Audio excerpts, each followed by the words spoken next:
Assalamualaikum warahmatullahi wabarakatuh. Kami dari kelompok 7 Pendidikan Agama Islam yang beranggotakan saya sendiri, Safa Aprilia, Saya Tia Sulistiawati. Saya Muhammad Jayanam. Video ini dibuat untuk melengkapi tugas akhir semester mata kuliah Pendidikan Agama Islam yang diampu oleh Bapak Ermanto, SPD MKOM.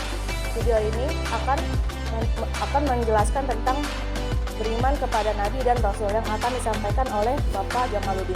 Kepada Bapak Jamaluddin dipersilakan.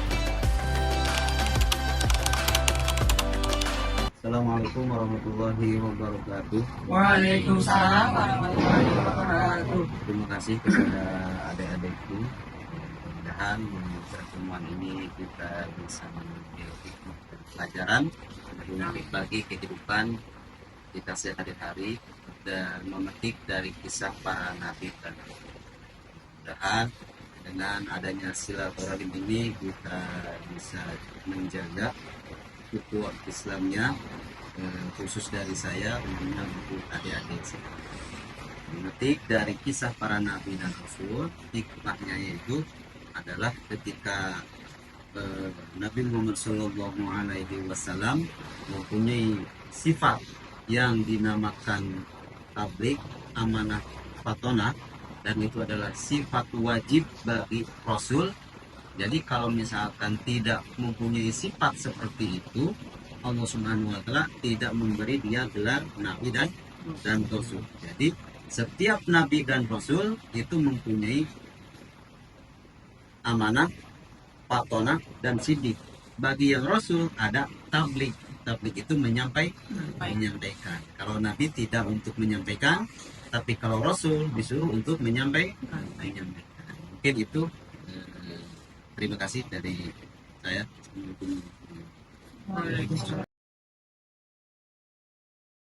Assalamualaikum Pak, saya mau nanya, mengapa penting bagi umat Islam untuk mempelajari sejarah para nabi dan rasul? Penting bagi umat Islam mempelajari kisah nabi dan rasul, karena kisah nabi dan rasul ini sangat menginspirasi kepada mulai dari segi akhlaknya, dari segi kenabiannya, dari segi secara bertetangga, dari segi kepemimpinannya. Beliau adalah sosok Nabi Allah yang patut kita contoh dalam kehidupan sehari-hari. Makanya kita penting mempelajari atau memahami kisah-kisah dari para nabi dan rasul, dan wajib juga bagi orang mukallaf mengetahui sifat nabi atau keluarga Nabi Muhammad SAW, mulai dari Nabi anak siapa itu penting, atau pamannya siapa, lahir dari siapa, tingkahnya gimana, perilakunya seperti apa, akhlaknya seperti apa, itu wajib kita ketahui. Karena apa? Karena itu adalah fondasi bagi umat Islam. Assalamualaikum Pak. Apa hikmah yang bisa kita ambil dari kisah-kisah nabi di dalam Al-Quran? Hikmah kisah para nabi di dalam Al-Quran yaitu supaya membuat kita lebih mendekatkan diri kepada Allah Subhanahu wa Ta'ala, supaya kita lebih taat, supaya kita lebih menghargai, contohnya misalkan menghormati orang tua, menghargai orang yang lebih tua umurnya, terutama kedua orang tua kita. Dan hikmah yang lainnya yaitu contoh misalkan hikmahnya Nabi Yusuf alaihi salam. Itu pentingnya kita mempelajari, atau hikmah dari kisah Nabi Yusuf alaihi salam yaitu kecerdasannya dalam menghadapi fitnah dari orang-orang kaum musyrikin. Assalamualaikum Pak, saya mau bertanya Pak, bagaimana umat Islam memandang Nabi Isa dan perannya dalam sejarah Islam? Umat Islam memandang Nabi Isa alaihissalam, yaitu Yesus, wajib kita imani bahwa itu adalah Nabi Allah. Itu khusus umat Islam, Nabi Allah. Bagi umat yang non muslim, monggo, itu terserah. Bagi umat Islam harus kita yakini bahwa Nabi Isa itu Yesus itu adalah Nabi Isa, bukan Tuhan, ya, bukan Tuhan.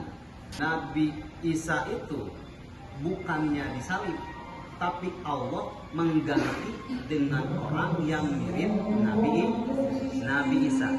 Itu makanya wajib kita imani bahwa Nabi Isa itu sekali lagi bukan Tuhan, tapi Nabi Allah Subhanahu wa ta'ala. Makanya peran bagi Nabi Isa itu kenapa dulu beliau mau disalib, karena keteguhan menjalankan agama Allah Subhanahu wa ta'ala. Saya mau nanya, bagaimana cara kita memahami dan mempraktekkan sunnah Nabi Muhammad SAW dalam kehidupan kita? Bagaimana cara kita memahami dan mempraktikkan sunnah Nabi? Kalau kita memahami itu berarti kita harus mempelajari dulu. Kalau kita sudah mempelajari berarti kita harus mempraktikkan. Cara mempraktikkannya itu apapun yang ada di dalam kitab sunnah, seperti kitab-kitab hadis Nabi, contoh misalkan adab tentang makan, atau adab tentang belajar, atau adab tentang sholat, atau praktek-praktek sholat yang sunnahnya misalkan pakai yang wangi-wangian, nah, diantaranya itu kita harus bisa melaksanakannya ya, karena kita sudah mempelajari, kita sudah memahami, lalu kita tinggal mempraktikkan. Misalkan disunahkan untuk memakai siwak, atau disunahkan untuk puasa Senin dan Kamis, atau misalkan disunahkan untuk sholat tahajud, atau misalkan disunahkan untuk sholat duha. Itu keseharian Nabi Muhammad SAW yang dikerjakan dahulu, yang kita ikuti oleh umatnya. Itu sunnah diikuti dan dianjurkan. Contoh misalkan yang dianjurkan itu, barang siapa yang ingin rezekinya lancar, dipersilahkan untuk sholat duha, untuk meminta rezeki kepada Allah. Dan sholat duha itu diantaranya yang sering dilakukan oleh Nabi Muhammad Sallallahu Alaihi Wasallam. Sebenarnya Nabi juga tidak perlu melakukan sholat itu, cuma untuk memberikan contoh kepada umatnya. Misalkan sholat tahajud, Nabi udah tidak perlu lagi sholat tahajud, puasa Senin Kamis, udah tidak perlu lagi, cuma untuk memberikan contoh kepada umat Islam yang setia mengikuti ajaran. Assalamualaikum Ustaz. Waalaikumsalam. Bertanya, apa saja tantangan yang dihadapi oleh Rasul dalam menyampaikan risalah mereka dan bagaimana mereka mengatasinya? Tantangan Nabi dan Rasul untuk menyampaikan risalah waktu itu, zaman itu sangat luar biasa tantangannya. Dibenci sama tetangganya, dibenci sama teman-temannya, dibenci sama saudara-saudaranya yang bukan Islam. Tantangannya itu luar biasa, sampai-sampai Nabi ketika mau datang ke masjid diludahi. Pertanyaannya adalah, bagaimana kalau tetangga kita meludahi kita? Dan Nabi Muhammad Sallallahu Alaihi Wasallam menghadapi hal tersebut dengan santai, dengan kegigihannya Nabi, dengan sabarnya Nabi. Akhirnya apa? Barang siapa orang itu yang meludahi, yang menghina, yang meledek, mencaci maki, akhirnya apa? Dihadapi dengan kesabaran, dengan ketabahan, dengan ketawaduan. Akhirnya beliau yang meludahi itu akhirnya masuk Islam.